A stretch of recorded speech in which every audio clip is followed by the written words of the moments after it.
সময় সেগুলা নিজেদের সৌন্দর্য প্রকাশ করতে শুরু করে। আমার এই তো ছাদ বাগানেও সেরকম একই অবস্থা। বিশেষ করে কিছু কিছু যে সাকুলেন্ট টাইপের গাছগুলো আছে ওইগুলো আর কি হচ্ছে, যেমন মানি প্লান্ট, এরপর আরও অনেক প্রকার আছে।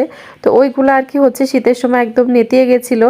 এখন যখন শীত কমতে শুরু করেছে তখন আস্তে আস্তে আর কি গাছগুলো বেশ ভালোই হচ্ছে তাদের রূপ পরিবর্তন করছে, নতুন নতুন পাতা গজাচ্ছে। তো গাছগুলো আগের থেকে অনেক বেশি সতেজ হচ্ছে। আর আমি এখানে একটু যে কি কি সবজি আছে না আছে সেগুলো দেখে নিচ্ছিলাম। 3টা ক্যাপসিকাম নিয়ে নিলাম, এটা দিয়ে এখন হচ্ছে বাবুর জন্য কিছু একটা তৈরি করে দিব, যার জন্য আর কি নিয়ে নিলাম। এটা ছিল শবে বরাতের হচ্ছে দিনের একটা ভিডিও। তো আজ করি কাল করি করে বরাবরের মতো শেয়ার করতে করতে একটু লেটই হয়ে গেল। ছাদ থেকে এসে দেখি তো সে ঘুম থেকে উঠে বসে বসে খেলছে। তারপর দুপুরের দিকে তো রান্না বান্না করছি। আসলে শবে বরাতে তো ওইভাবে ভালো মন্দ খাওয়ার কোনো নিয়ম নাই। শবে বরাতটা হচ্ছে মূলত এবাদত বন্দেগী করার, কিন্তু তারপরেও ওদের বাবা বলল যে কিছু একটা রান্না করো।